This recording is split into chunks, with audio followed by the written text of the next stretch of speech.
The Minister of Justice, Count Barbé Marbiza, was endeavoring to delay the judgment of the Court of Cassation as long as possible in the hopes that time would moderate the feelings of the inhabitants of the palace. For all my enemies were there. The Princess de Vaudemont, through her name of Montmorency, happened to be related to the most considerable persons of the court. Almost all of them owed to her their return to France, and the tranquility they had enjoyed under the Emperor. For though the Emperor did not like her and mistrusted her, she had a great deal of influence over Messieurs de Talleyrand and Fouché, and made use of it with courage and generosity. The king and his family had inherited the Emperor's dislike of her. They could not forgive her former connections with their two powerful ministers. However, at her house there had been held some of the meetings which in 1814 prepared the downfall of the empire, and though she only took in them a very indirect and timid part, I had left off visiting her, after confessing openly the reasons of my conduct. But in my misfortune, I found her animated with all the courageous devotion of a real friend. Through her, Monsieur de Richelieu was perpetually assailed. A great number of persons, whose names I scarcely knew, made it a point of honor to obtain my pardon.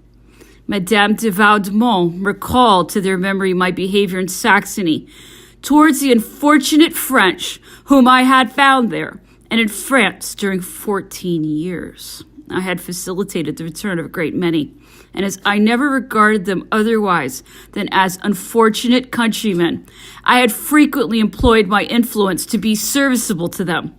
Some of these kept it in their memories. But party spirit ran too high, and in particular the wound inflicted by the 20th of March was still too painful for the voice of generosity to be heard. Had my courage failed during the 30 days that elapsed between the judgment of the Assize Court and that of the Court of Cassation, I must have died or have gone mad. Every morning I learned the measures that had been taken and the obstacles that had been overcome, and every evening I received the most desperate news. A stubbornness with which the royal family rejected all solicitations, the timidity and discouragement of Monsieur de Richelieu, and finally the impossibility of softening the monarch.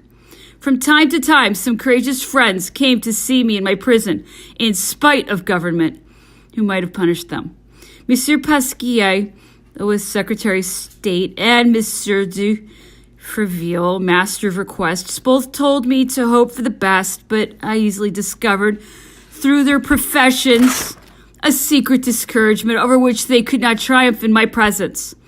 I could never have had the courage to come, said Monsieur de Freville, if I had not reckoned on the success of your fronts. But while he was talking, the tears rolled in his eyes, and his trembling hand that pressed mine destroyed the hope his words were meant to convey. It was during this interval that Marshal Ney was tried. Even before the trial came on, the number of his guards had been considerably augmented. Day and night, 3 sentries were stationed under his window, which was also mine. 1 gendarme, 1 National Guard on horseback, and 1 grenadier of the old guard, or rather a disguised life guard, for they could not place confidence enough in the soldiers of the old army. I was soon satisfied in regard to that disguise by one of our relatives, Mademoiselle Dubourg, who had obtained permission to see me.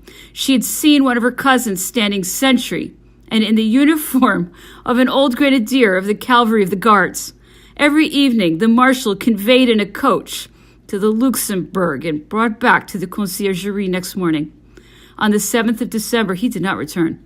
I questioned the turnkey, who showed some confusion, and on insisting, I learned that the marshal had been executed. Was it in the Place de Grève, on the scaffold? No, he has been shot. What a happy man he is, I joyfully exclaimed. And the poor turnkey, who did not understand what I meant, thought I was run mad.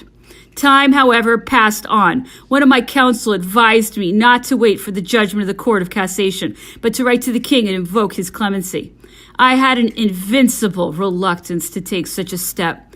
Besides, his colleague was not of the same opinion. It might be very dangerous, he said, or at best produce no effect at all. If the king wishes to pardon him, he will wait for the judgment of the court. If he is decided not to do it, he still will wait. It is therefore preferable not to alter anything in the present progress of the business.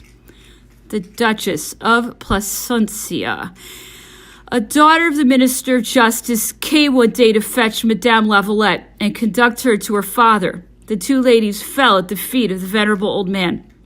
His daughter was bathed in tears. She pressed his hands in hers and solicited with a degree of vehemence of which those who know her can alone have an idea. While he listened to her, the tears trickled in silence down the cheeks of the minister, but she could not obtain a single word of him. This was a bad omen. It was evident that he had but little hope. Finally, on the 20th of December, the cause came on before the Supreme Court of Judicature. 6 motions for laying the verdict aside were alleged in the writ of error, but notwithstanding the eloquent pleadings of Monsieur Darieux, the sentence was confirmed. It was Monsieur Baudu, one of my friends, who came to acquaint me with the fatal news, but he endeavored to counteract the impression it made on me by holding out hopes, which in fact appeared so certain that I began to share them. An hour after he was gone, Monsieur de Carvoisin came into my room. The terrible impression the judgment had made on him was visible in his face. He still hoped, but his arguments were those of a prepossessed mind who would have found it easier to talk to me of resignation. 3 days were now all that were left to me, and in that short space of time, means were to be found to approach the king. The Duc de Ragusa took that charge upon himself. General Foy came in his name to fetch Madame de Lavalette and led her by roundabout passages to the entrance of the Galerie de Diane, where she found the marshal, who offered his arm and read to her the memorial she was to present to the king. It was during Mass. The whole court was at the chapel. The king was obliged to pass through the same gallery to return to his apartments. Unfortunately, one of the vergers who was there knew my wife, and as it was against the custom for anyone to stand in the gallery without a special order, he thought it necessary to acquaint the marshal with that circumstance and beg he would lead Madame de Lavalette away. "This lady shall remain," said the marshal in a firm tone.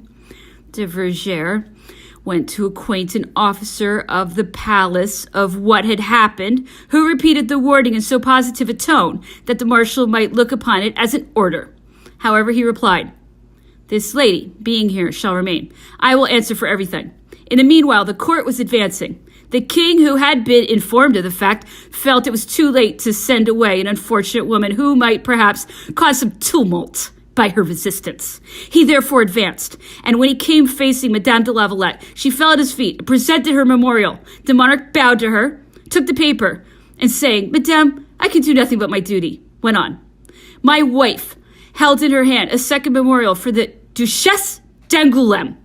The Duc de Ragusa, seeing her hesitate, pressed her to go after the princess and give it to her. She was already advancing when Monsieur d'Agoult, Chevalier d'Honneur, with his 2 arms extended and his hands open, forced her to stop.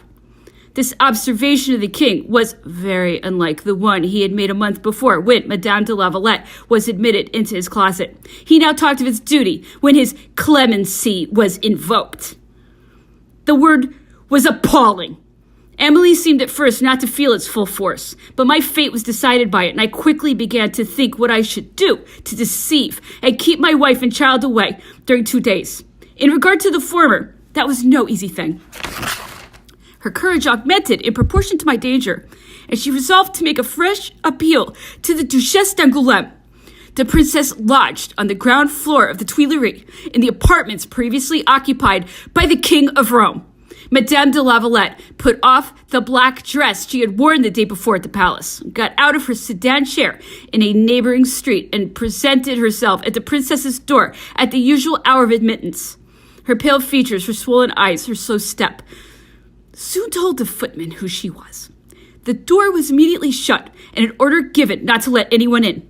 Finding that entrance was prohibited at this door, she hastened to seek it at the grand vestibule, but a footman ran before her to tell of her arrival.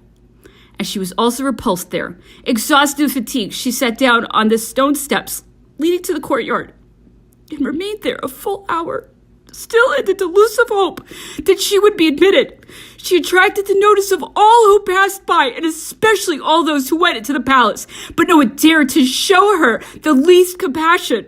At last she resolved to leave the place and return to my dungeon, where she arrived exhausted and heartbroken.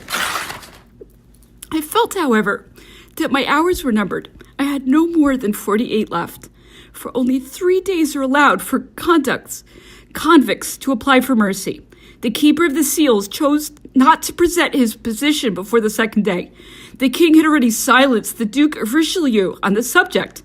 All my friends were in despair. The turnkeys themselves came no longer near me. And Beryl, who was more especially attached to my service, spoke no more to me.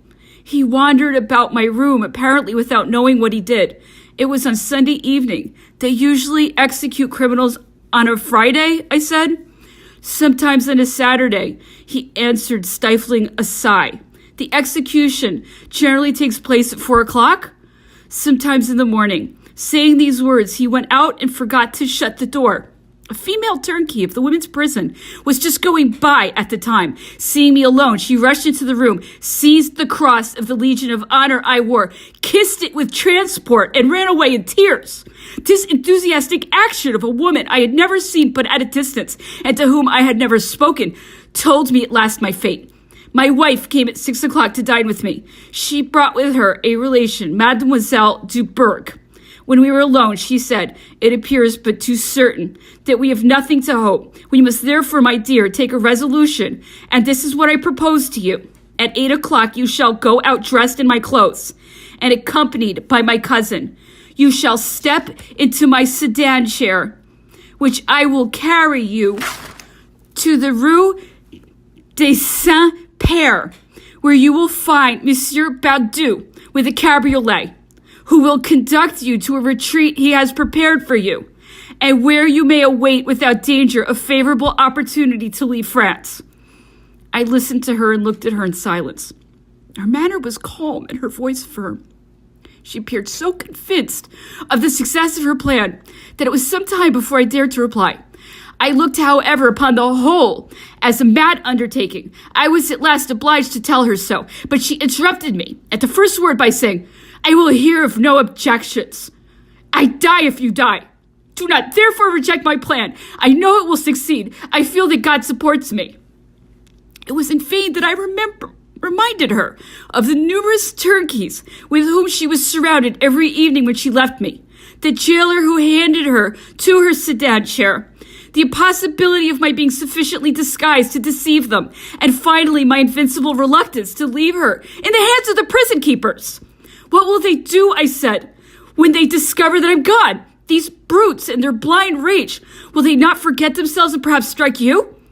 I was going on, but I soon saw by the paleness of her countenance and the movements of convulsive impatience that were beginning to agitate her that I ought to put an end to all objections. I remained silent for a few minutes, at the end of which I continued thus. "Well, then, I shall do as you please. But if you want to succeed, permit me to make at least one observation.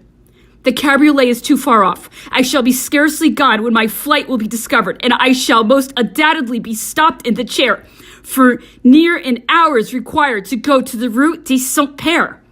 I cannot escape on foot with your clothes." This reflection seemed to strike her. "Change," I added, "that part of your plan. The whole of tomorrow is still at our disposal. I promise to do tomorrow all you wish." "Well, you are in the right. I will have the cabriolet stationed near. Give me your word that you will obey me, for that is our last resource." I took her hand and answered, "I will do all you wish, and in the manner you wish it." This promise made her easy, and we separated. The more I reflected on her plan, the more impracticable it appeared to me. She was full half an inch taller than I am. All the turnkeys were accustomed to see her. Her figure was slender and flexible. It is true that my troubles had made me much thinner, but nevertheless the difference between us was striking. On the other hand, I was so well prepared to die. I had in truth begun again during the last 2 days to deliberate with myself whether I should not use my hidden means of self-destruction. The toilet of the executioner, the slow march from the conciergerie to the grave startled me, but still my heart remained firm. And all of a sudden I was obliged to turn my eyes from death and direct my thoughts on the details of an escape impossible to be realized and which to me appeared extravagant.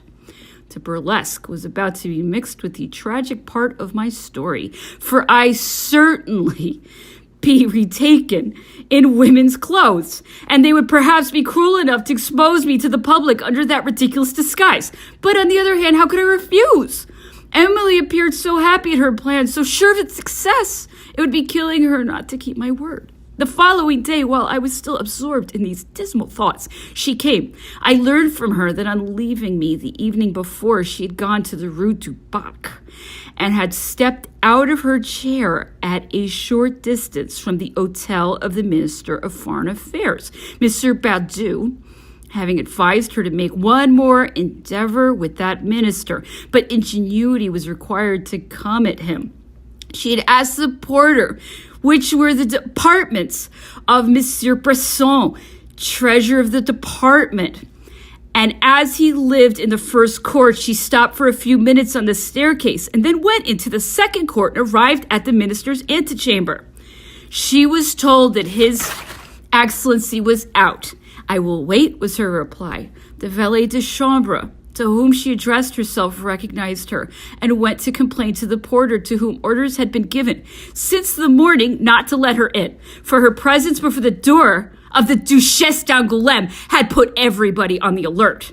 The porter came, much out of humor, and among many reproaches he said to her, "You put me in danger of losing my place. I deceived you. There was no fault of yours. I am resolved to see the minister. If he is out, I will wait for him. If he is at home, I will pass the night in this room. Violence alone shall drag me out of it. You may go and say so to your master." What could the minister do? He admitted her. Madame Lavalette explained to him in a clear and brief manner the whole trial, expressed with force how unjust my condemnation was, and concluded with invoking his intercession with the king. The Duc de Richelieu listened to her with downcast eyes. He seemed to pity her, but at last confessed that the king had forbidden him to say a word more about the business. "Then, sir, save him yourself." "Madame," he replied, "that would be a criminal act.